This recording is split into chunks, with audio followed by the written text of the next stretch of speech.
ठीक है बच्चे, हम लोग क्वेश्चन कर रहे हैं ये वाला कि कोई भी रिलेशन हम लोगों ने डिफाइन किया x, y such that x minus y is divisible by 3। हमें चेक करना है whether this relation is reflexive, symmetric और transitive or not।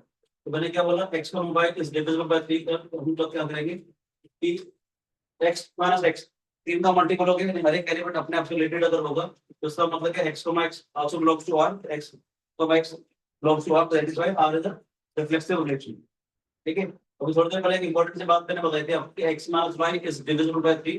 तो सबसे इंपॉर्टेंट बात होती है कि x and y leaves the same remainder when divided by 3। ठीक है, तो वही तरह से सिमेट्रिक अगर मुझे चेक करना है if x and y belongs to R, इसका मतलब क्या है x minus y जो है 3 से डिविजिबल होगा, that is x minus y is a multiple of 3। तो x minus y को 3 में लिख ले, नेगेटिव से अगर मैं मल्टीप्लाई करता हूं तो क्या आ जाएगा, y minus x is also a multiple of 3, 3 to minus हो जाएगा। y minus x भी 3 का मल्टीपल अगर हो गया तो इसका मतलब है y minus x भी 3 से डिविजिबल होगा। अगर 3 से डिविजिबल है तो 4 आ रहा है, तो इसका मतलब y, x also belongs to है। स्टडीज में क्या multiple 3 into something, maybe an integer, कोई भी मल्टीपल मतलब, ठीक है। x, y लिखे, y, x भी, तो इसका मतलब क्या है, r is symmetric relation। Translate के लिए अगर चेक करना होगा अगर हमारे को मैं कहना चाहूंगा कि x, y belongs to R and y, z belongs to R। x, y belongs to R का मतलब क्या है, x minus y is divisible by 3। ठीक है बेटे, समझ आए, इसका मतलब क्या है, y minus z is divisible by 3, x minus y is divisible by 3 का मतलब क्या है, x minus y is a multiple of 3, 3 में समथिंग आ जाएगा। इसका मतलब क्या है, y minus z भी जो है तो 3 का कोई ना कोई मल्टीपल आ जाएगा, 3 को क्या लिख लें, मुझे क्या दिखाना है, x, y बिलोंग कर रहा है, y को z बिलोंग कर रहा है, तो प्रूफ क्या करना है, x, z भी होना चाहिए, यानी x, z भी 3 से डिविजिबल होना चाहिए। उसके लिए हम क्या करेंगे, इन दोनों का ऐड कर दें, 3 m plus 3 क्या आ जाएगा बेटे, y से y कैंसिल हो जाएगा तो x minus z जो है वो 3 टाइम्स ऑफ m प्लस क्या आ जाएगा, m भी कोई इंटीजर था, a भी कोई इंटीजर है, तो integer plus integer is also integer, तो हमारे पास x minus z भी जो है 3 का मल्टीपल आ गया, तो इसका मतलब है x, z also belongs to R, इसका मतलब ट्रांजिटिव भी हो गया। ठीक है, और कोई भी रिलेशन रिफ्लेक्सिव भी हो, सिमेट्रिक भी हो, ट्रांजिटिव भी हो, तो इसे हम कहते हैं equivalence relation. It is the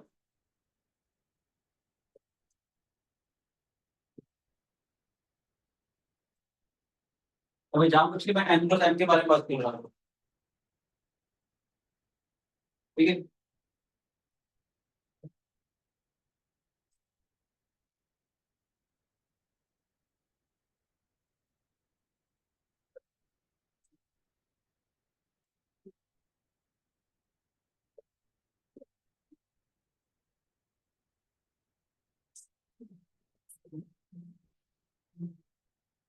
अगर सिर्फ क्वेश्चन को चेंज करने के लिए, सिर्फ सिखाने के लिए, अगर मैं आपको इस क्वेश्चन में ये तो समझ में आ ही गया, n plus n कर लेते, अगर मैं n plus n की बजाय लेट्स से कोई भी एक सेट 3 ले लेता, इसके एलिमेंट 1 2 3 4 5 6 7 8 9 10 11 12 हो गए, लेट्स से मैंने अपनी तरफ से एक सेट ले लिया, एक सेट है जिसके एलिमेंट 1 से लेकर 12 तक है। क्वेश्चन साथ में ही आ जाए, ये सब करने के बाद क्वेश्चन क्या था, फाइंड इक्विवेलेंस क्लास ऑफ 1, एक एलिमेंट दे दिया, उसकी इक्विवेलेंस क्लास निकाल दी है, उसको लिखते हैं ऐसे मांगने का क्वेश्चन, 1 की इक्विवेलेंस क्लास बनाओ, ये एक एलिमेंट हमारा 1 है, लेट्स से y को 1 मानता हूं, तो इसका मतलब है x को 1 belongs to R such that x plus 1 is a multiple of 3। इसकी इक्विवेलेंस क्लास क्या हो जाएगी, x minus 1 का मल्टीपल ऑफ 3 का मतलब क्या है, 1 से लेकर x equal to 3 m plus 1 आ जाएगा। ये थोड़ी देर पहले सिखाया था मैंने आपको, कि अगर किसी भी नंबर को लेट से 3 से डिवाइड करते हैं, q is a quotient, r is the remainder, we can write a is equal to 3q plus r, इसका मतलब है 3q plus r where r is the remainder which is greater than equal to 0 but less than 3। जब हमने r की और 0 1 2 डाले थे तो याद कर लो, इसमें मैंने दिखा था 3q + 1 का मतलब क्या है, ऐसा नंबर उसको 3 से डिवाइड करते हैं, रिमाइंडर बना। वेरी गुड, रिमाइंडर्स बना गया। इस यहाँ पर 3m + 1 का मतलब क्या है, इस सेट के अंदर हमारे को वो वाले नंबर देखने हैं जिनको 3 से डिवाइड करने पर रिमाइंडर बन रहे हैं। तो इसकी रेसिड्यू, इसकी इक्वलेंस क्लास कौन सी हो जाएगी हमारे पास? 1 आ जाएगा, 4 आ जाएगा, 7 आ जाएगा, 10 आ जाएगा, ये आ जाएगा।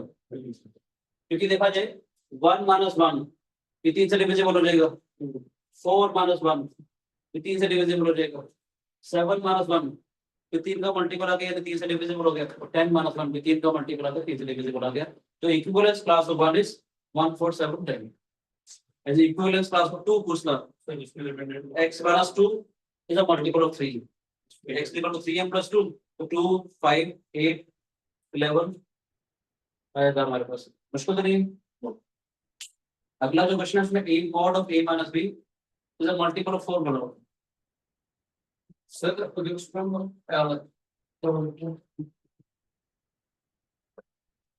x मास y y मास x सोच रहे हो? सर ये जो 1 आएगा ये इंटीजर आएगा। हाँ हाँ, मल्टीपल ऑफ दो इंटीजर होते हैं ना, 3 के मल्टीपल क्या होंगे, 3 6 9 12, 3 तो एनी इंटीजर का मल्टीपल, फ्रैक्शन नहीं होगी। समझ आया बेटे? मुश्किल तो नहीं है। और इसी में अगर मैं लिख दूं x - y is divisible by 4 हो जाएगा, एक आइडिया है।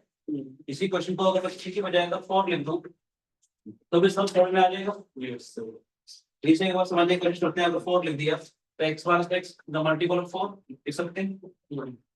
x को x पक्का बिलोंग करेगा, x को y r से बिलोंग कर रहा है तो इसका मतलब क्या है, x - y is divisible by 4। इसका मतलब x - y is a multiple of 4। x - y का 4 का मल्टीपल है तो y - x में तो 4 का मल्टीपल होगा।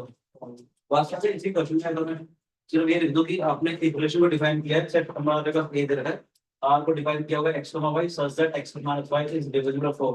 x को x बिलोंग करेगा, x को y बिलोंग कर रहा है तो y को x भी करेगा। ये सिमेट्रिक हो गया।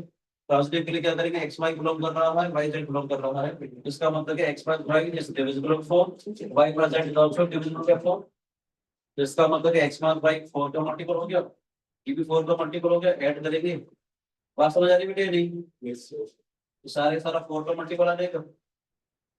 और मुझे अगर लेट्स से इक्विवेलेंस क्लास निकालनी है 4 की, तो उसका मतलब क्या हो जाएगा, x + 1 मल्टीपल ऑफ 4, x क्या हो जाएगा 4m + 1।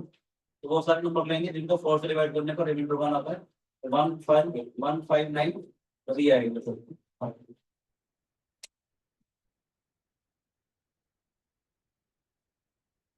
समझ आए? टोटल सर रिमाइंडर्स के हमने +4 कर दिए। तभी इनका डिफरेंस 4 से डिविजिबल आएगा।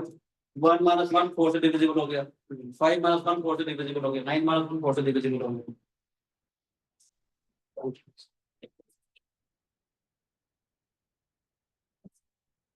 समझ आया? मुश्किल तो नहीं। अगर कोई भी इंटीजर है तो ऐसे कर सकते हो। इक्विवेलेंस क्लास थोड़ी सी समझ में आने में क्या करना चाहता हूं, एक दो क्वेश्चन और करवा दूं जिससे आपको इक्विवेलेंस क्लास के क्वेश्चन नोट कर लीजिए, कोई बात नहीं। ये क्वेश्चन मैंने लास्ट क्लास में जैसे करवाएंगे तो उसी को कनेक्टेड करेंगे ताकि आपको आराम से समझ में आए।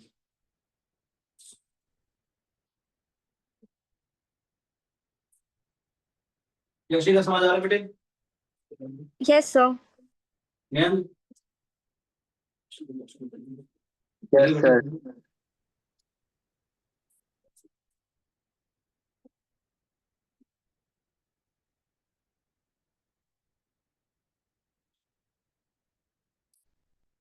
तो बात तभी से चल रही है यार, स्कूल से काम स्कूल एप्लीकेशन भी चल रहा है, फंक्शन भी चल रहा है, शाम हो हम समझ आ रहे चलेंगे। तो निश्चित अपने आदिशा को क्या क्या नहीं चल रहा है, स्टेप कर रहा था सब वही वाला डाउट थी इन्फ्लुएंस पर अभी दूंगा और क्लियर हो रहे। एक आदमी कहना चाहोगे तो फोर्थ क्लियर लगा देंगे, देखो कुछ भी जाएगा नीचे। फंक्शन का नेक्स्ट क्लास है, फंक्शन लगा देगा। फंक्शन ना तमीज से पढ़ाने वाला चैप्टर टाइम लगा देंगे। उसमें ग्राफ पर पेन होगा तो इनसे सवाल पढ़ाऊंगा। आपको याद है सारे ग्राफ्स? चेन फंक्शन और लोअर एक इंटीजर। रिक्वेस्ट है, आप चाहो मेरे पास फंक्शन में बहुत सारा कंटेंट है, फिर हम ठीक है होगा। ये इसको और यार ये बड़ा वो कर वाले प्रॉपर्टी को भी सामान तो डिग्री कंप्लीट सारा सामान ऑनलाइन कर दिया। हाँ पता है फंक्शन स्टार्ट होगा ना तो उसमें डोमेन में बहुत सारे क्वेश्चन है और जिस बच्चे को फंक्शन चैप्टर समझ में आ गया उसको पूरा मैथमेटिक्स समझ में आ गया फंक्शन ही गड़बड़ चलेगा ऐसे करवाने पड़ा तो ऐसे चैलेंज रहेगा नहीं तो डबल पढ़ाई कराने जब मैंने इसको कंपेयर करेगी पर प्लीज रिक्वेस्ट कर लिए साथ साथ अगर तो कब जाना परसों कल मेरे साथ आइए कल जाएगा सिर्फ स्कूल के बाद में सुबह तो स्कूल भी नहीं आएगा तो थर्सडे को कब वापस आएगा वेटनेस की गांव तक वापस थर्सडे को कैसे बैठते हैं नेक्स्ट टाइम लगाते हैं अगले बार मिलेगा बाद आधा घंटा बैठ जाएगा थोड़ा ये हटा दो बच्चे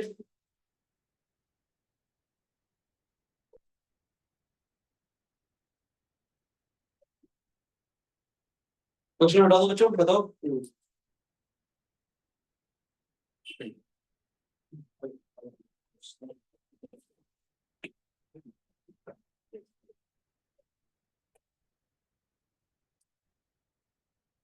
not related please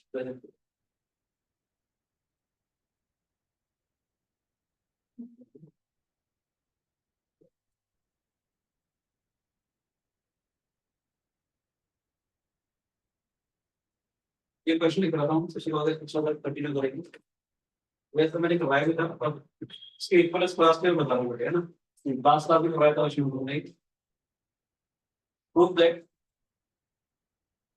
the relation are on the set n plus n defined by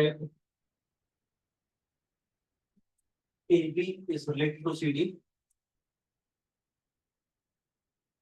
if and only if A plus D is equal to B plus C अगर याद हो तो क्या क्लास कर रहे हैं yes for all AB comma CD belongs to n plus n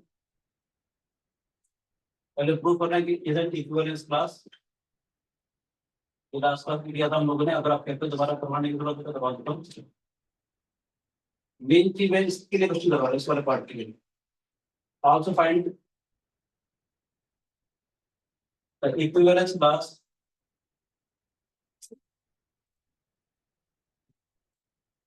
equivalent classes 2,3 and 1,2 ठीक है बच्चे इक्विवेलेंस क्लास की गवर्नमेंट 2,3 and 1,3 7,3 लिखा हुआ है कोई बात नहीं 7,3 लिखा हुआ है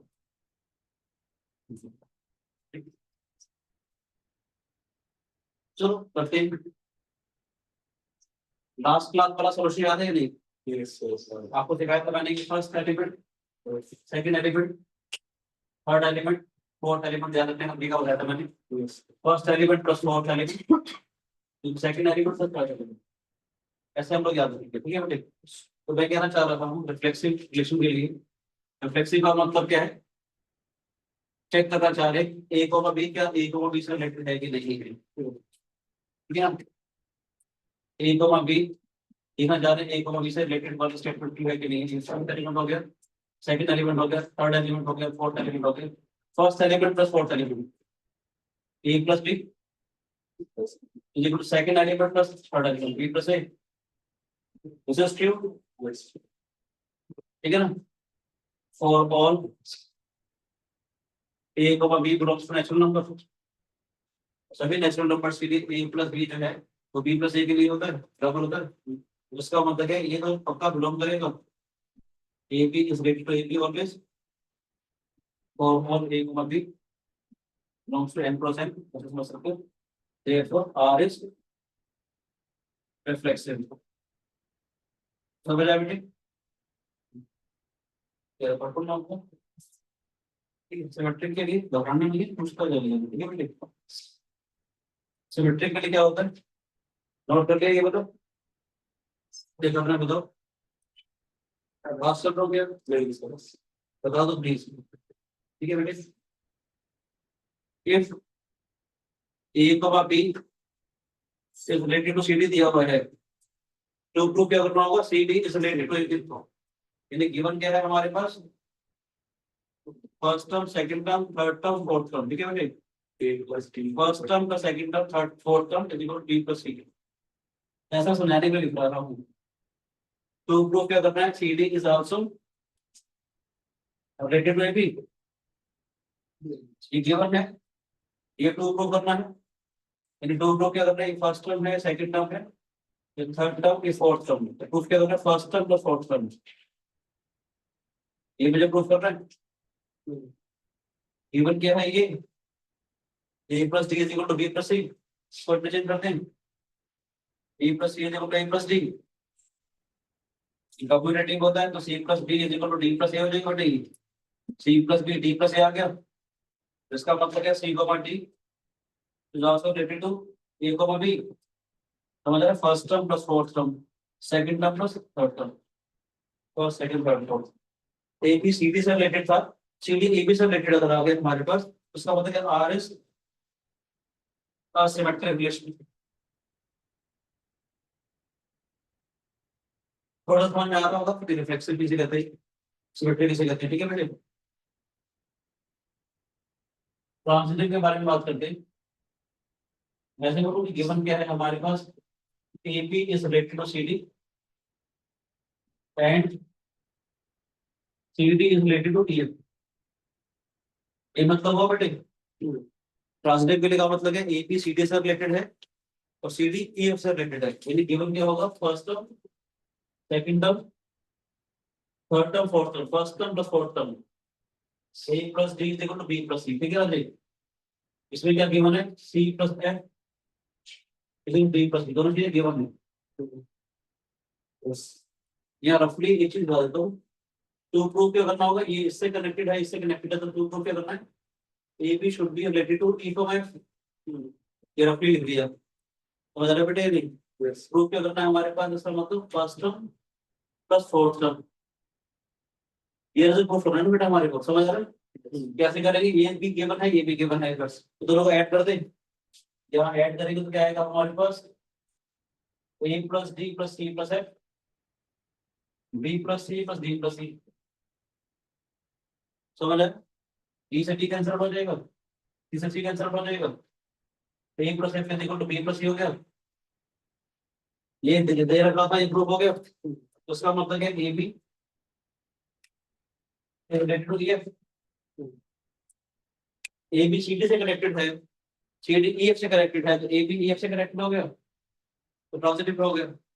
ये सारे काम तो मैंने लास्ट क्लास में किए थे, इन चीजों मैंने क्वेश्चन उठाया, क्वेश्चन उठाया, इसकी इक्विवेलेंस क्लास निकालनी दोनों की चीजें, इस मैंने जो क्वेश्चन उठाया सिर्फ ये दिखाने के लिए कि आपको ये इक्विवेलेंस क्लास अगर निकालनी है तो कैसे निकालनी, सर उसके लिए पहले पूरा करना पड़ेगा। तो मैं कहना चाहूंगा नहीं, हाँ, अगर ये दिया होता पहले क्वेश्चन में दिया था कि प्रूफ करो कि इक्विवेलेंस क्लास है, फिर ये भी नहीं करो, इक्विवेलेंस क्लास में मैंने क्या बोला, X comma Y is related to 2 comma 3, जैसे कि इक्विवेलेंस क्लास का तो कौन से एक्स और वाई होंगे इस एलिमेंट को सेटिस्फाई कर देगा, 2,3 के साथ कनेक्टेड होंगे, जैसे मैंने लिखा था 3q प्लस 1 3q प्लस 4, वो सारे नंबर जिनको 3 से डिवाइड करता हूँ रिमाइंडर 0 है, वो सारे नंबर जिनको 3 से डिवाइड करता हूँ रिमाइंडर 1 है। जैसे वो रेसिड्यू क्लास थी जो कॉमन प्रॉपर्टी को सेटिस्फाई कर रहा था, ऐसे मैं इक्विवेलेंस क्लास निकाल रहा हूँ जो इसकी कॉमन प्रॉपर्टी को सेटिस्फाई कर रहा होगा, तो मैंने रिलेशन क्या विद दिस कंडीशन, कंडीशन क्या है, फर्स्ट एलिमेंट, तो फर्स्ट एलिमेंट है, सेकंड एलिमेंट है, थर्ड एलिमेंट है, फोर्थ एलिमेंट है, first element plus fourth element x plus 3 is equal to second element plus y third element, इसका मतलब y किसके बराबर हो गया, x प्लस 1 हो गया बेटे, तो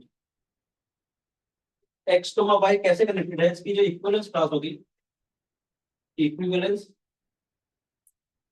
क्लास ऑफ 2 का 3 क्या हो जाएगा, सारे वर्डेड पेयर होंगे, x प्लस 1 ये बने होंगे हमारे पास, आया ना, ठीक है ना, ये वाले सारे आ जाएंगे हमारे पास, सेट दे और कोई नहीं,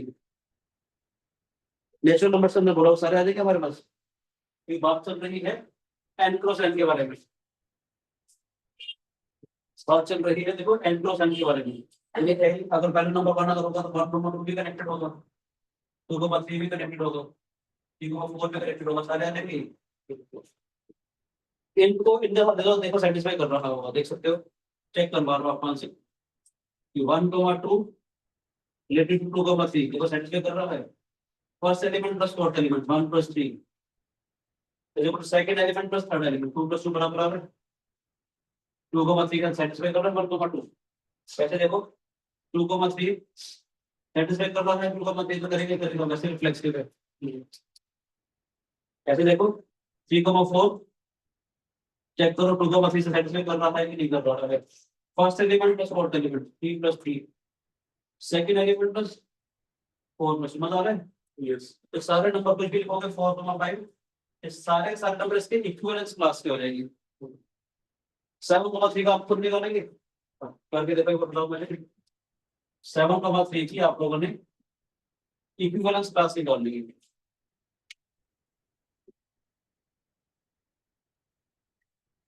ठीक है, x y related to 7 3, x plus 3 is equal to 5 plus 7, देखो कौन कौन से एलिमेंट्स आएंगे।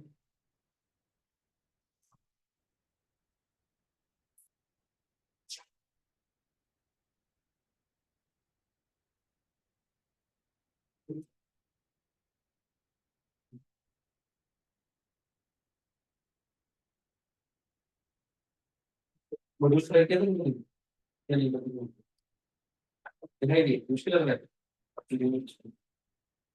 यूनिट ट्राई किया था रिलेशन ट्राई भी नहीं किया और नहीं भी किया तो तब लग गया था ऐसा चला ऐसे तब लग गया था मॉड्यूल फिर सर्वर है देखो पढ़ने ही मन नहीं तो बुक से करेगा पहले, ये पहले बुक से करेगा तो एक बार पहले आगे से कर ले जाइए जब तेरा मन करे हमने वो कॉलेज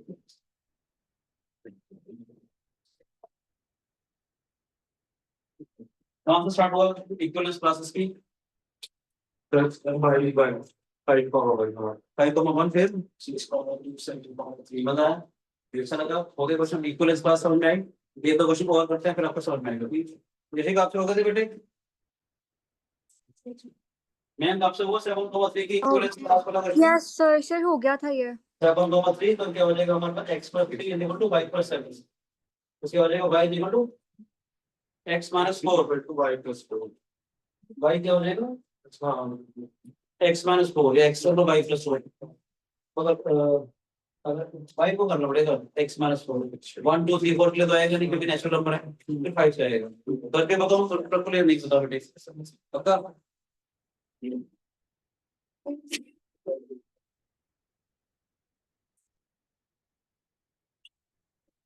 एक आप क्वेश्चन और करें समझ में आएगा क्वेश्चन बोलो बच्चों।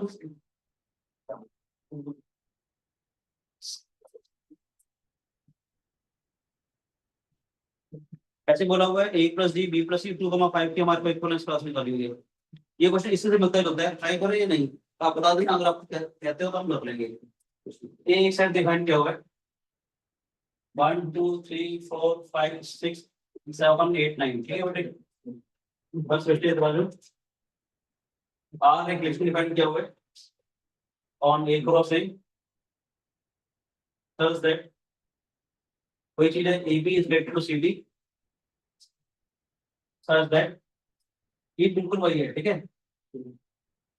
अगर क्या करना है ऑब्टेन और वो तो करना है रिफ्लेक्सिव वाला ऑब्टेन इक्विवेलेंस क्लास ऑफ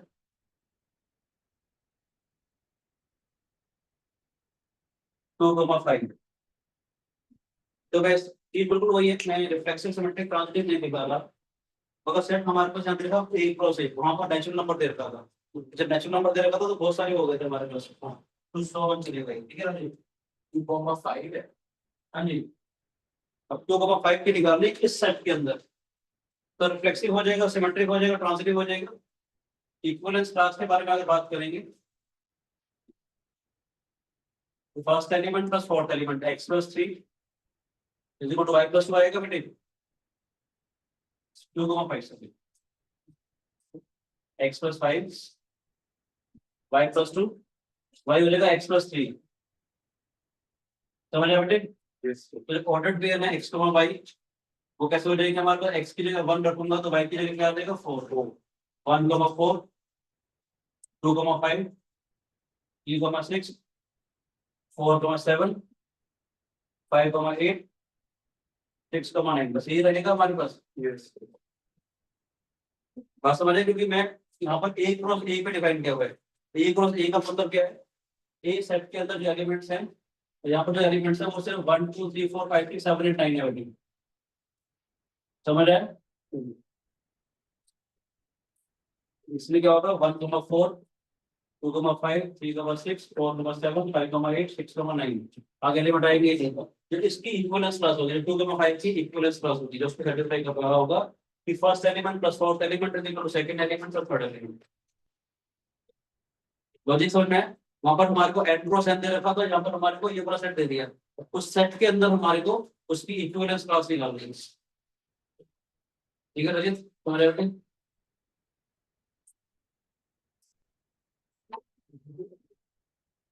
एक क्वेश्चन मैंने करवा दिया तो दोबारा रिपीट नहीं करना। Subset वाला. ए बी सबसेट वाला भी और एक वाला भी, A B A D B plus A वाला करोगे तो Sir, वो समझ आ गया? मैंने डिवाइड कर दिया था उसको first element plus fourth element. हाँ ठीक है।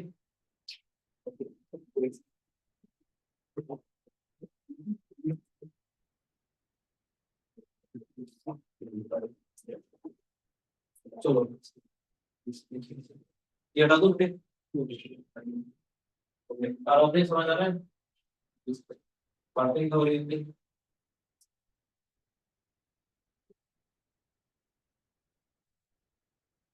आप लोग में किसी की फीस में आवेदन किए हैं 3 मंथ कर देंगे वहां से।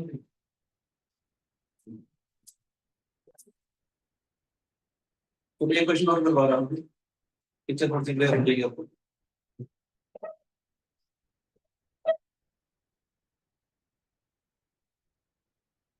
अच्छा क्वेश्चन होते हैं।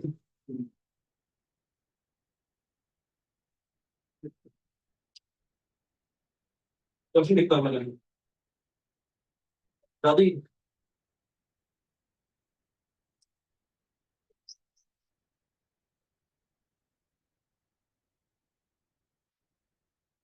क्वेश्चन थोड़ा अच्छा पता है।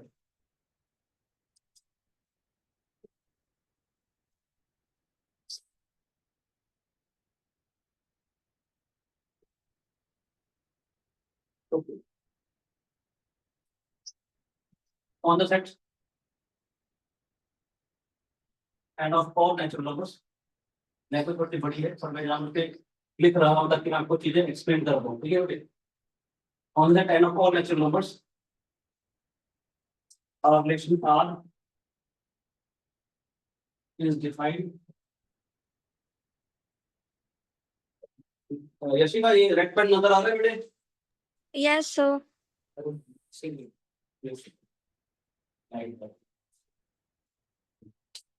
कुछ नहीं उसके देता ब्लू पेन से। ये कहता है n is related to m, n और m दो नंबर देती है नेचुरल नंबर्स के।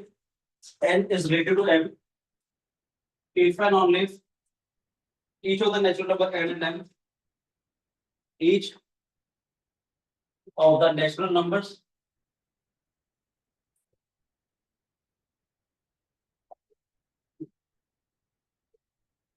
n and m leaves the same remainder,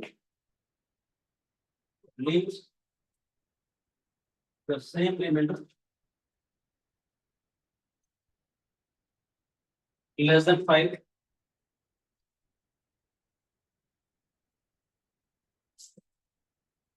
when divided by 5,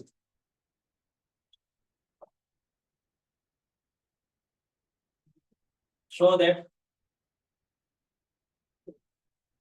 R is an equivalence relation।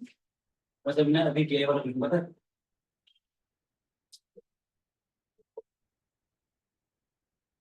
ठीक है? क्वेश्चन का बेस टाइप है जिसके लिए मैं ये क्वेश्चन करवा रहा हूँ। Also obtain a pairwise disjoint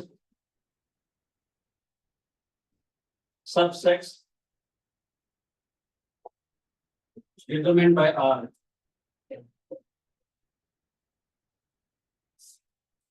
और आप लोग मुझे पूरी भी तरीके से घबरा जाओगे, घबरा नहीं होगा, ठीक है ना, क्या चल रहा है ना, घबरा के थोड़ा सा क्वेश्चन की लेंथ देख के घबरा गए। मैंने आज दोबारा से एक चीज एक्सप्लेन करता हूँ, ये जब कैमरा की रिकॉर्डिंग स्टार्ट नहीं करी थी कुछ बेसिक बता दें ताकि रिकॉर्डिंग में आपको सब कुछ मिल जाए। थोड़ी देर पहले मैंने एक चीज सिखाई थी, 17 को मैंने 3 से डिवाइड किया, 3 5 15 रिमाइंडर इज 2, तो you can write 17 as 3 into 5 plus 2, ठीक है बेटे, सिखाया था ये। जैसे मैंने सिखाया था कि अगर मैंने a को लेट्स से मैं इसी क्वेश्चन के बता रहा हूं 5 से अगर डिवाइड करूंगा, फिर 5 q is the quotient and r is the remainder, we can write a as 5q plus r, जो रिमाइंडर r होगा वो 0 से बड़ा या बराबर होगा मगर 5 से छोटा होगा। इसका मतलब क्या, रिमाइंडर या तो 0 होगा, रिमाइंडर या तो 1 होगा, रिमाइंडर या तो 2 होगा या 3 होगा, उसको 4 हो जाएगा। रिमाइंडर 0 का मतलब कोई भी जो नंबर है वो या तो 5q की फॉर्म में आएगा या वो 5q प्लस 1 की फॉर्म में आएगा या वो 5q प्लस 2 की फॉर्म में आएगा, 5q प्लस 3 की फॉर्म में आएगा। या वो जैसे मैंने रेसिड्यू क्लासेस बताई थी, मज़ेदार चीज समझाने के लिए यहाँ लिखना चाह रहा हूँ, तो कोई भी नंबर है तो 5q की फॉर्म में है या 5q प्लस 1 की फॉर्म में है, 5q प्लस 2 की फॉर्म में है, 5q प्लस 3 की फॉर्म में है, 5q प्लस 4 की फॉर्म में है। यदि मैं कोई भी नंबर उठाऊं, जैसे 0 1 2 3 4 6 7 8 9 10 11 12 13 14, तो सारे तक एक रेसिड्यू क्लास में आ जाएंगे। यस 5q प्लस 2 का मतलब क्या है, ये सारे वो नंबर है जिनको 5 से डिवाइड करने पर रिमाइंडर 2 आता है, ठीक है। थोड़ी देर पहले की हम जो क्वेश्चन कर रहे थे कि x minus y is divisible by, let's say मैं इसी की बात कर रहा हूं, x minus y is divisible by 5, let's say इसी के बारे में बात कर रहे हैं। कोई भी नंबर, दो नंबर का डिफरेंस 5 से डिवाइड होगा, इसका मतलब क्या है, एक बड़ी सी बात हो रही है, very good, x and y leaves the same remainder when divided by 5। ये मैंने कहा था कब होगा, मान लेते हैं x एक नंबर है जो 5 से डिवाइड करने पर रिमाइंडर r दे रहा है, y भी 5 का कोई भी मल्टीपल प्लस रिमाइंडर r देगा, दोनों दोनों का सेम रिमाइंडर देंगे, तभी तो उनका डिफरेंस जो है 5 का मल्टीपल आएगा बेटे। जब कभी भी अगर आपको ऐसे दे रखा हो कि इन दोनों नंबर का डिफरेंस इस पर्टिकुलर नंबर से डिविजिबल है, इसका मतलब क्या, दोनों नंबर इस वाले नंबर डिवाइड करके सेम रिमाइंडर दे देंगे। अब क्वेश्चन बड़ा क्वेश्चन समझ में आएगा। n is related to m, n और m के कौन सा set, n of all natural number, जितने भी नेचुरल नंबर्स हैं 1 2 3 4 5 6 कुछ तो होंगे, है ना। दो नंबर नेचुरल नंबर आपस में ऐसे कनेक्टेड हैं so that each of the natural number n and m leave the same remainder when less than 5 when divided by 5, यानी कि इसका मतलब है n और m जो होंगे हमारे पास, इसका मतलब या तो वो इस वाली क्लास के होंगे, n and m leave the same remainder when divided by 5 less than 5, leave the same remainder divided less than 5 when divided by 5, इसका मतलब क्या, ये तो रिमाइंडर 0 दे रहा होगा या रिमाइंडर 1 दे रहा होगा या रिमाइंडर 2 दे रहा होगा या रिमाइंडर 3 दे रहा होगा या रिमाइंडर 4 दे रहा होगा। रिमाइंडर 0 के कॉरस्पॉन्डिंग ये रिमाइंडर 0 की इक्विवेलेंस क्लास हो जाएगी, ये रिमाइंडर 1 की इक्विवेलेंस क्लास हो जाएगी। देखो डिफरेंस वाला तो हमने किया ही था भाई, x minus x is divisible by reflexive symmetric transitive हम कर ही चुके थे अभी थोड़ी देर पहले 3 के लिए किया था कि x minus y is divisible by 3, तो y माइनस x भी 3 से डिविजिबल हो गया था, सेम काम 5 के लिए बता देगा। बात समझ आई, रिफ्लेक्सिव सिमेट्रिक ट्रांजिटिव अभी हमने 3 के लिए किया था, 4 के लिए किया था, सेम लॉजिक 5 के लिए हो जाएगा। x का मतलब x minus x is divisible by 5, हर कोई एलिमेंट बिलोंग हो गया उससे, x y अगर r का एलिमेंट है यार, ठीक है ना, ये m m अगर r का एलिमेंट है यानी n minus m is divisible by 5, m minus n भी तो आएगा, ट्रांजिटिव भी हो जाएगा, nm अगर है mp भी अगर np भी हो जाएगा। देखो ये समझ में आ रहा है, बताओ हाँ, जो भी क्वेश्चन किया था हमने x y x minus y is divisible by 3, same चीज है वो रिफ्लेक्सिव सिमेट्रिक ट्रांजिटिव बनेगा। तो मैंने चलो ये इसलिए करवाया आपको so that R the equal expression ये तो है क्या, दोनों नंबर सेम रिमाइंडर देंगे तो उनका डिफरेंस डिविजिबल हो जाएगा, जैसे हमने 3 के लिए किया था, दोनों यार हो जाएगा, समझ आ जाएगा। बोलो बेटे, ये चीज बता दी आपने, obtain the pair wise disjoint subsets determined bye R। Disjoint मतलब कुछ भी कॉमन ना हो, मैंने जो क्वेश्चन करवाया उसको करवाने का सर ये मतलब जीरो क्लास के नंबर कौन से हो जाएंगे? अगर नेचुरल नंबर के बारे में बात हो रही है, ठीक है, तो उसका मुझे हो जाएगा 5 10 15 20 ये सारे आ जाएंगे। अगर इक्विवेलेंस क्लास 1 का अगर इक्विवेलेंस क्लास अगर देखूंगा कि 1 6 11 16 21 ये सारे नंबर आ जाएंगे। अगर 2 वाली इक्विवेलेंस क्लास के बारे में बात करूंगा तो इसका मतलब 5 प्लस 2 हो गया ना, यानी बहुत सारे नंबर जिसको 5 से डिवाइड करने पर रिमाइंडर 2 आ रहा है। 2 7 12 17 22 ये सारे आने के हमारे पास। अगर 3 के बारे में अगर बात करूंगा तो 3 8 13 18 23 अब तो 100 सारे आ जाएंगे। समझ आ रहा है बेटे? 4 के बारे में अगर बात करूंगा तो 4 9 14 19 24 ये सारे आ जाएंगे। यहाँ से देखा जाए, देखो 1 2 3 4 5 आ गया, 6 7 8 9 10 आ गया, 11 12 13 14 15 आ गया, 16 17 18 19 20 आ गया, 20 में कितना आ जाता है? ये एक साइकिल में घूम रहे नंबर। इन सबका जो यूनिट करूंगा, देखो ध्यान से क्या कहता है, also obtain the pairwise disjoint subsets determined by R. जो भी ये रिलेशन है वो कौन कौन से पेयर वाइज डिस्जॉइंट सबसेट होंगे, तो आर बेसिकली क्या हो जाएगा, जो रिलेशन है क्या हो जाएगा, वो सारे इक्विवेलेंस क्लास जो 0 के कॉरस्पॉन्डिंग हो, यूनियन इक्विवेलेंस क्लास जो 1 के कॉरस्पॉन्डिंग हो, इन सबका यूनिट करूंगा तो आर आ जाएगा। अरे एक ही क्लास के अंदर आ रहे हैं, समझ आ रहा है या नहीं? जैसे मैं 3 के लिए कर रहा था, याद हो तो जब मैं 3 वाला क्वेश्चन करवाया तो लिखा था 3 क्यू प्लस 1 3 क्यू प्लस 2, बहुत सारे नंबर जिनको 3 से डिवाइड करता हूँ 0 रिमाइंडर दे, वो सारे नंबर जिनको 3 से डिवाइड करता हूँ 1 रिमाइंडर दे, वो सारे नंबर जिसको 3 से डिवाइड करता हूँ 2 रिमाइंडर दे, तो सर एक तो उन सबका यूनियन तो पूरा आ जाएगा ना हमारे पास। तो मैंने लास्ट वाला पार्ट समझाने के लिए मैंने ये वाला क्वेश्चन कराया। रिफ्लेक्सिव सिमेट्रिक ट्रांजिटिव मुझे पूरी विधि समझ आ गया होगा, तो ये लैंग्वेज जब समझ में नहीं आएगी वो मैंने आपको पार्ट से करवा दिया, इक्विवेलेंस क्लास से रिगार्डिंग क्वेश्चंस करवा रहा हूं।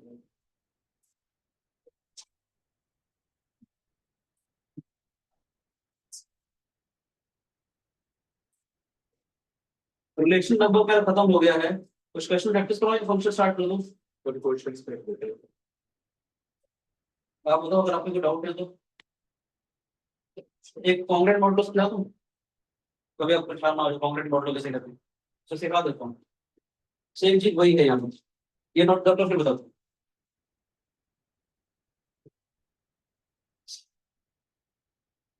ये नोट हो जाए तो बता देंगे, क्योंकि एक टर्म एक्सप्लेन कर रहा हूँ कि पेपर पे बुक में क्वेश्चन में लिखा होगा कि आपको परेशान ना हो। तो 17 को 3 से डिवाइड किया था, 3 5 15 remainder is 2, we can write 17 as 3 into 5 plus 2। वैसे मैं फंक्शन स्टार्ट करना चाहूंगा क्योंकि टाइम लगेगा फंक्शन में, हल्का सा सिखा दो, जैसे समझाने वाला पार्ट सारा हो गया।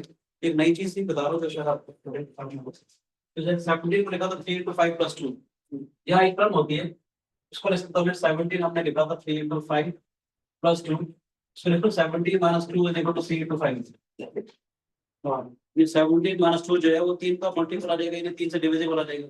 तो यदि 17 is congruent to 2 modulo 3, पढ़ते कैसे इसको, 17 is congruent to 2 modulo 3, कैसे पढ़ेंगे इसको? मैम समझ आ रहा है बेटे? ये सारे एनसीईआरटी क्वेश्चन दे रखे, कोई फालतू नहीं पढ़ा रहा बेटे। Yes sir. ऐसी एनसीईआरटी या एनसीईआरटी एग्जाम्पल में है कि बोर्ड के पेपर में आ सकती है, एक भी क्वेश्चन मैंने फालतू नहीं पढ़ाया, ठीक है बेटे? सिर्फ सिलेबस का ही पढ़ पा रहा हूँ और आपको पढ़ना जरूरी है अगर आपने 12th का बोर्ड का एग्जाम देना है, ठीक है बेटे? 17 इज कांग्रुएंट टू मॉडुलो 3, ये लैंग्वेज समझ में आएगी? जब कभी भी ऐसे ही लिखा हो जाता है 17 इज कांग्रुएंट टू मॉडुलो 3, इसका मतलब क्या है 17 और 2 का जो डिफरेंस है वो 3 से डिविजिबल आएगा। अब दो नंबर का डिफरेंस 3 से डिविजिबल है, इसका मतलब क्या है? they both leaves a same remainder of antivariant 3। समझ आए? तो मैं यहाँ इसको हटा के सीधा दे हटा दी वाला, बोलो बच्चों।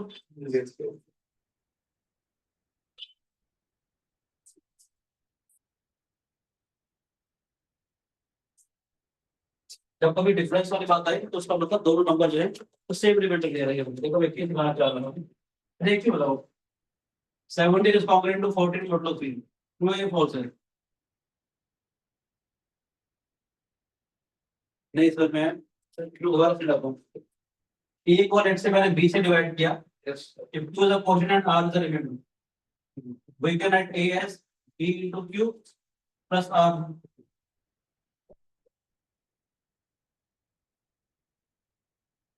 ए का मल्टीपल ए को मैंने लेट्स से m से डिवाइड किया, q is the quotient and b is the remainder. We can write d as m into q plus d. एक ही बात है। यहाँ ये कहना चाह रहा हूँ कि a जो है m into q plus b आ गया, तो a minus b जो है m का मल्टीपल आ गया। a minus b is a multiple of m का मतलब क्या है? a minus b is divisible by m. इसको लिखेंगे जैसे a is congruent to p modulo m. जैसे लिखते हैं a is congruent to b modulo m. समझ आया?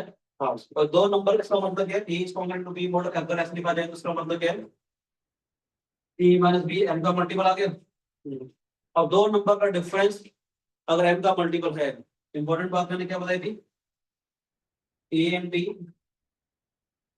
leaves the same remainder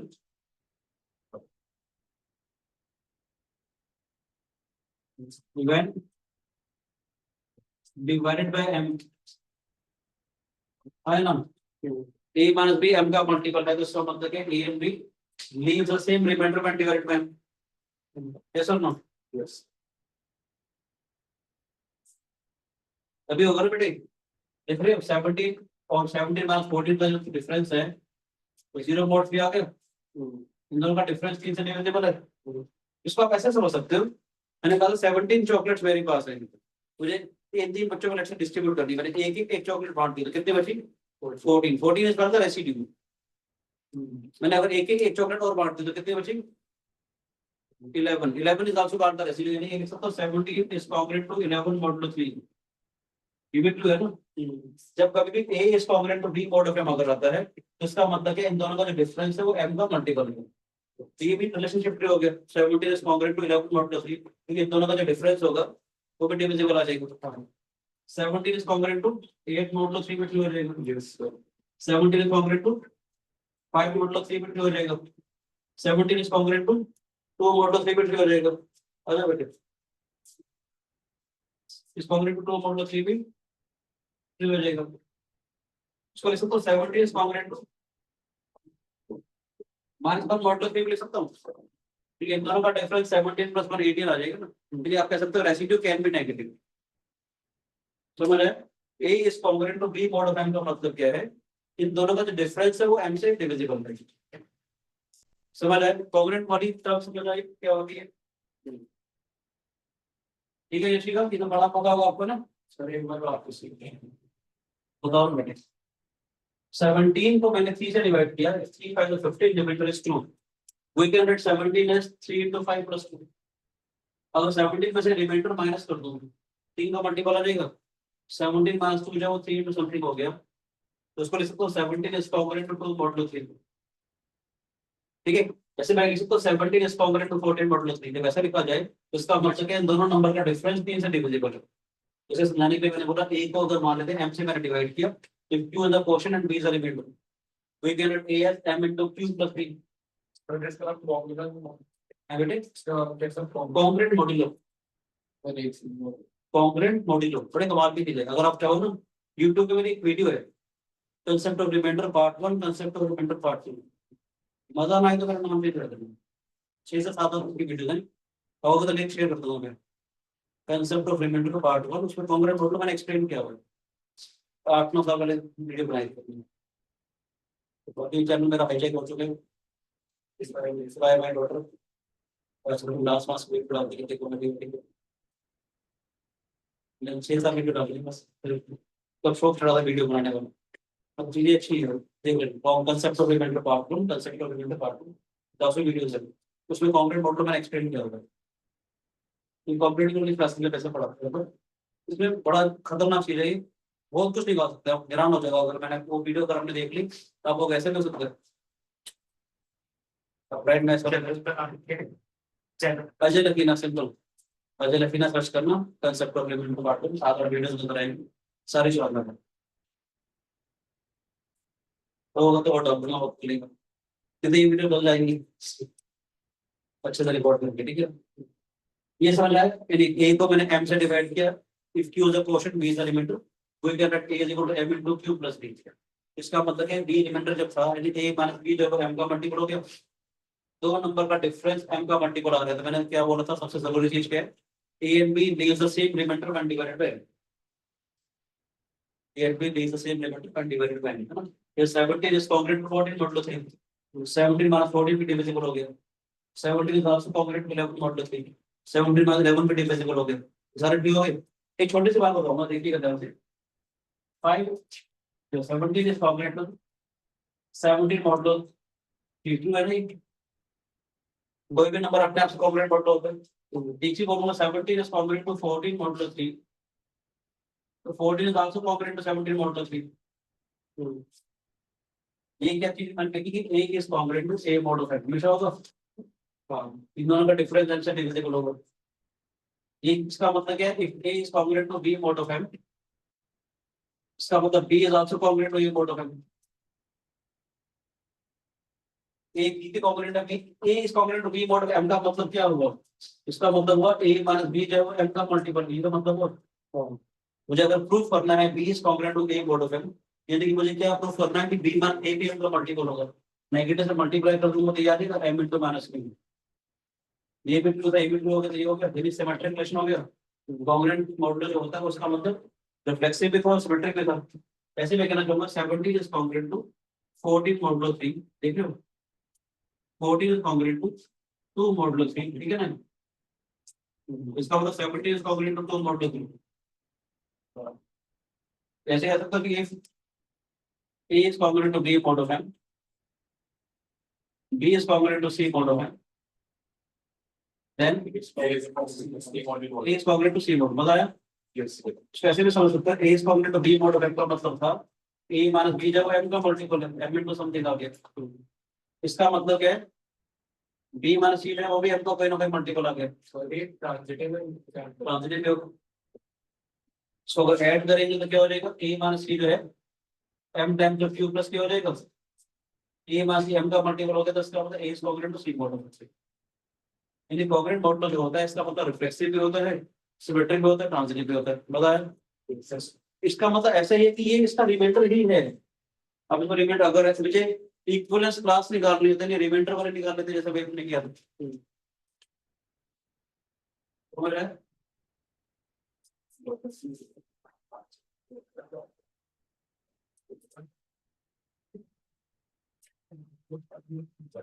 चलिए क्वेश्चन करते हैं, तनिष पूछ रहा था, एक दो क्वेश्चन करते हैं अच्छे वाले, ताकि रिफ्लेक्सिव ताकि रिलेशन में आपको कोई डाउट ना रहे, हाँ फंक्शन भले नेक्स्ट क्लास में कर लेंगे, धीरे धीरे करते हैं, कोई जल्दबाजी नहीं है, लाइक है हमारे पास, ठीक है ना बेटे, फंक्शन भले हम लोग कोई बात नहीं बैठने से स्टार्ट कर लेंगे, अगर नहीं पड़ेगा तो मैं चाहूंगा 10 मिनट बोल दूंगा ताकि फील आ जाए, आप कॉन्ग्रुएंट मॉडुलो डर तो नहीं लगेगा, पहले क्लास में तो डिस्कस नहीं हुआ होगा ये, आज तो नहीं हुआ था, तो अच्छी बात है, इक्विवेलेंस क्लास समझ में आ गया, रिफ्लेक्सिव सिमेट्रिक ट्रांजिटिव सब समझ में आ गया, इक्विवेलेंस क्लास भी समझ में आ गया, कोई शिकायत सर बस ट्रांजिटिव मत बताना, कोई बात नोट कर लो, कोई बात बाद में कर लेंगे, ग्रुप भी समझ में आ गया, इसका A is congruent to B mod of M का मतलब क्या है, A माइनस B M का मल्टीपल है, B is congruent to C mod of M का मतलब क्या है, B माइनस C भी M का मल्टीपल है, मुझे अगर प्रूफ करना है A is congruent to C mod of M, यानी मुझे क्या प्रूफ करना है, A माइनस C भी M का मल्टीपल है,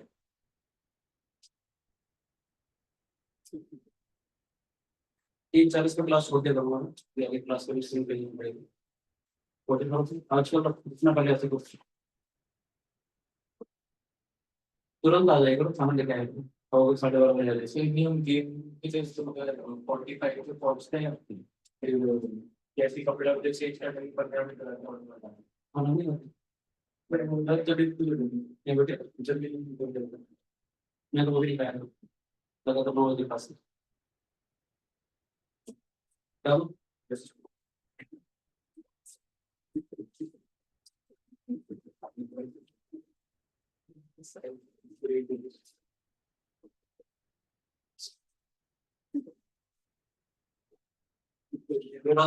नोट कर ले सब, एक क्वेश्चन परीक्षा में पूछा था उसको मैं बताना चाह रहा हूँ,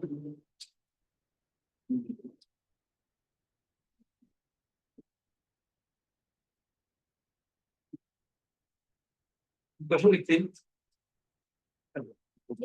so that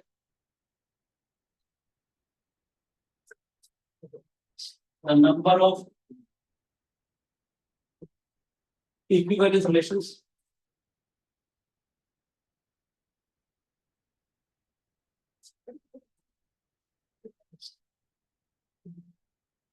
on the set 1, 2, 3 containing 1, 2 and 2, 1 is 2. Equivalence relation बताना है 1, 2, 3 स्क्वायर सेट के अंदर जो 1, 2 और 2, 3 को कंटेन कर रहे हैं वो। चलो देखते हैं, सोचते हैं क्वेश्चन समझ में आया। देखो ये सेट दे रखा है 1, 2, 3 1, 2, 3 आया ना। पार्टीशन प्रोडक्ट सिखाया था मैंने आपको, पार्टीशन प्रोडक्ट याद है कि नहीं? सभी एलिमेंट सभी से कनेक्टेड होंगे, सभी एलिमेंट सभी से कनेक्टेड होंगे, पार्टीशन प्रोडक्ट आ जाएगा। अब इक्विवेलेंस में रिफ्लेक्सिव होना चाहिए, रिफ्लेक्सिव का मतलब 1, 1 2, 2 और 3, 3 का पक्का चाहिए 1, 2 है, 2, 1 को भी कंटेन करना चाहिए। अब देखो थोड़ा सोचने के लिए, रिफ्लेक्सिव है, सिमेट्रिक है, ट्रांसलेट भी है, एक हो गया। एक क्यों कर रहे हैं? जब हमारा एक क्रॉस ए वाला था सेट हमारे पास, तो क्या था 1, 1 1, 2 1, 3 2, 1 2, 2 2, 3 3, 1 ये था ना हमारे पास। ये देखिए जो यूनिवर्सल सेट होगा हमारे पास जो बताया था मैंने, वो तो रिफ्लेक्सिव सिमेट्रिक ट्रांसलेट हमेशा ही होगा। ये देखते ये बात समझ आई, रिफ्लेक्सिव का मतलब 1, 1 2, 3 3 का होना बहुत जरूरी है भाई। क्या सिमेट्री के लिए 1, 2 और 1, 2, 2, 1 को कंटेन करना सिमेट्री पे आ गया। ट्रांसलेट का मतलब 1, 2, 2, 1 है तो 1, 1 होना चाहिए, तो 1, 1 पे हमारे पास 2, 2, 2, 1 है तो 2, 1 पे आ गया। मजेदार चीज सिखाना चाह रहा हूँ, देखिए मजे लेते हैं। 1, 1 है, 2, 2 है, 3, 3 है, तो 1, 2 है, 2, 1 है, ये तो हमारा सही है। देखते हैं अगर मैं कोई भी एक एलिमेंट सुन लेना यार, बहुत तरीके सुनता नहीं पूरी क्लास में, तो आधी चीज समझ में नहीं आती है बच्चे की। मैंने मजे लेने के लिए कोई भी एलिमेंट डाल दिया, लेकिन तो मछली देखते हैं क्या, मैं कोई और एलिमेंट डाल के देखता हूँ क्या होता है, इक्विवेलेंस आ जाए। अब 2, 3 अगर आ गया तो सिमेट्री बनाने के लिए 3, 2 भी डालना पड़ेगा। आया ना, समझ के लिए नोट करेगा। क्वेश्चन कर रहा है कि नहीं? 1, 2, 3 इसमें 1, 2 और 2, तो मुझे बताना ऐसे कितने इक्विवेलेंस रिलेशन होंगे। एक तो ये है, एक मुझे नजर आएगा ये है, वो तो आएंगे ना नजर, चलो मुझे प्रूव करना है। मैं चेक कर रहा हूँ कि क्या कोई और हो सकता है कि नहीं हो सकता। मैंने क्या बोला 1, 2 इतना तो ए वाले 5 एलिमेंट तो होने चाहिए। चेक करते 2 को मत डालते कोई भी 2 को मत डाला, सिमेट्रिक होने के लिए 3 को 2 चाहिए, ये आ गया। अब इसमें देखते हैं 1, 2, 2, 3 है, तो ट्रांसलेट होने के लिए मुझे 1 को मत डालना पड़ेगा, 1, 3 डाल दिया, सिमेट्रिक होने के लिए 3 को 1 भी डालना पड़ेगा। फोर्स मूव है, फोर्स मूव है, सभी एलिमेंट को चेक करके देखा 3, 2 है, देखो 3, 2, 2, 1 3, 1 है। चलो और कुछ सारे आ गए, 3, 4, 5, 6, 7, 8, 9 सारे आ गए। फिर ये वापस यही तो बन गया। अगर लेट्स से मैं 2, 3 के लिए 3, 2 डालता, कोई भी तुम 3, 2 के लिए मुझे 2, 3 डालना पड़ेगा। 2, 3 अगर आ गया तो इसका मतलब क्या है, 1, 2, 2, 3 तो 1, 3 डालना पड़ेगा ट्रांसलेट करने के लिए, 1, 3 तो 3, 1 डालना पड़ेगा सिमेट्रिक करने के लिए। सेम चीज अगर मान लीजिए दोनों को नहीं डालते, तीनों को नहीं डालता, 1, 3 डालता हूँ लेट्स से, बस समझ रही 1, 3 डालता हूँ, 3, 1 डालना पड़ेगा। 3 को 1 आ गया, देखो ध्यान से, तो 1, 1, 3, 1, 3 है, चलो और कुछ 2, 1 है, 1,3 है, 2,3 होना पड़ेगा ट्रांसलेट के लिए। 2,1 1,3 2,3 होना पड़ेगा, 2,3 तो 3,2 होना पड़ेगा। तो यानी कि वो एलिमेंट आपने वैसे जो क्वेश्चन पूछे थे इसका आंसर मिल गया, तो क्लास में पूछना कैसे चेक करते रहे। फ्लेक्सी के लिए उस टाइम जल्दबाजी थी, आंसर दे नहीं पाया, पर लग चुकी थी, पता है। हाँ तो सर कैसे चेक करना होगा और एक खुद होगा वो तो होगा ही, वो तो और एलिमेंट डाल करके देख सकते हैं फोर्स मोड के लिए। ठीक है, एक बार क्वेश्चन करें क्या सर? ये बड़ी बड़ी अच्छी बता रहा हूँ।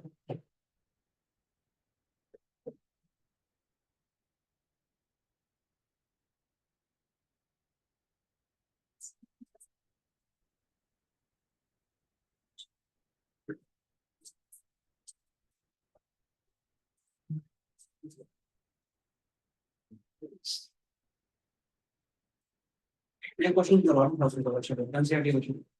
ये अच्छे क्वेश्चन हमारे नहीं पेपर आंसर सिलेबस पे। लास्ट क्वेश्चन लेते हैं, तो रिफ्लेक्सिव मेरे हिसाब से पता लगेगा, ठीक है बेटा। मुझे पूरी चीजें रिफ्लेक्सिव में धीरे धीरे किया तो मजा आ गया होगा आपको। स्कूल में तो चैलेंज ये होता है 40 मिनट का पीरियड है, तो टीचर को सिलेबस खत्म कराना पड़ेगा। क्वेश्चन करते हैं बेटा, पावर सेट बाउंड में कैसे करते हैं, पहले कहीं करने वाला है एक्सपेरिमेंट। पावर सेट तो जितने भी सबसेट होते हैं उसके एक सेट की जैसे मैं ध्यान रखता हूँ कि अगर एक सेट है 1 2 3, उसके सबसेट्स क्या होंगे? 5 1 2 3 5 5 1 2 3 1 2 1 2 3 1 2 3 1 3 और 1 1 2 3 सारे सबसेट्स होंगे। उस पे एक सेट तो आपको मालूम है if a set has n elements then it has 2 raised to n subsets। In subset को अगर मैं एक ब्रैकेट के अंदर डाल दूं तो एक पावर सेट बना दूं, set of all subsets of a set. Power set ही एक ऐसा सेट है जिसके अंदर मैं कहना चाहूंगा, मैंने क्या मतलब one belongs to a element और सेट की जो रिलेशनशिप होता है बिलोंग्स टू का होता है, बिलोंग्स टू या डज नॉट बिलोंग्स टू। जैसे मैं बोलूंगा 4 does not belongs to it, मगर सेट्स और सेट्स पे अगर मैं 1 2 लिखता हूँ, this is a subset of 1 2 3। Sets में जो रिलेशनशिप होगा वो सबसेट का होगा, सबसेट है या सबसेट नहीं है। अगर 1 2 4 डाल दूंगा तो सबसेट नहीं होगा। मगर पावर सेट के केस में अगर मैं ऐसे लिखता हूँ ना 1 2 और this belongs to P of it, ये एक एलिमेंट है। तो ये सेट्स जितने भी हैं वो एलिमेंट्स हैं पावर सेट के, यानी कि अगर मुझे सबसेट बताना होगा मुझे ऐसे लिखना पड़ेगा कि this is the subset of power set. Idea समझ में आ रहा है? ठीक है बच्चे, तो क्वेश्चन है हमारे पास, given non empty set x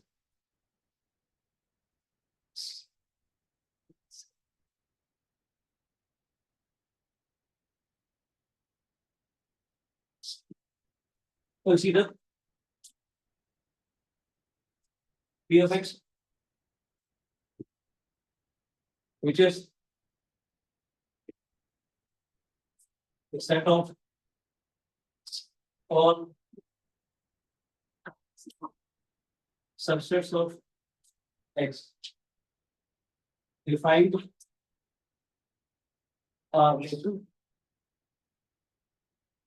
in p of x for subsets a comma b in p of x. A is related to b if a is a subset of b. Check करना है whether it is a reflexive or not. A is a subset of b. तो मैं कहना चाहूंगा A is a subset of itself. हर एक जो set होगा वो अपने आप का सबसेट होगा, yes or no? इसका मतलब है A is related to A for all A belongs to power set। Power set के जितने भी हमारे पास सबसेट है, हर एक जो सबसेट होगा वो अपने आप का सबसेट होगा, तो ये रिलेशन तो रहेगा। ये रिफ्लेक्शन तो हो गया बेटे, A related to A for all A belongs to power set of A। Symmetry के लिए बताओ, if A is a subset of B तो क्या B A का सबसेट होगा? नहीं है for example 1, 2 the subset of 1, 2, 3 but 1, 2, 3 is not a subset of 1, 2 sets में लिखा जो sets में लिखे तो एलिमेंट है ना पावर क्लियर की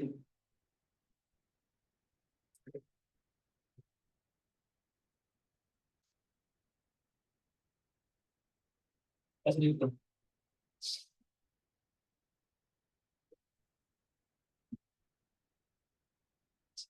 ठीक है ना बेटे क्योंकि ये सबसे पहले ऐसे लिखी ना पावर सेट एलिमेंट तो हम ऐसे कर सकते हो कि इसको 1, 2 is not a subset of power के एलिमेंट्स तो ऐसे लिखेंगे बेटे सबसेट के बारे में बात कर रहे हैं ये एक सेट है this is one of the set this is another set ये इसका एक एलिमेंट है तो जरूरी नहीं ए बी का सबसेट हो तो बी ए का सबसेट हो इससे में ट्रिक नहीं होगा ट्रांजिटिव के बारे में अगर बात करेंगे अगर ये A is a subset of B and B is a subset of C then A is a subset of C or A B C belongs to power set of it तो होगा ट्रांजिटिव है तो reflexive के symmetric में transitive नहीं है so it is not an equivalence relation NCERT version है कम आता है what is one man it is not an equivalence relation thank you करें ठीक है यशी का बेटे नेक्स्ट क्लास के लिए भेजना बेटे नोट कर ले बेटे मैं ठीक है यशी का बेटे यस सर नोट कर रहा हूँ। कर ले नोट यशी का चलेगी चलो ठीक है कर ले बेटे जल्दी करो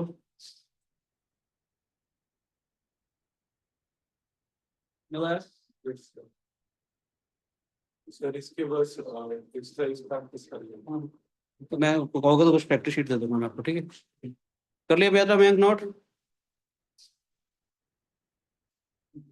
मयंक स्क्रीनशॉट ले ले बेटा मैंने नेक्स्ट लिंक भेजना बेटे प्लीज मयंक नजर आ रहा है बेटे यस सर हो गया नोट। थैंक यू बेटा thank you God bless you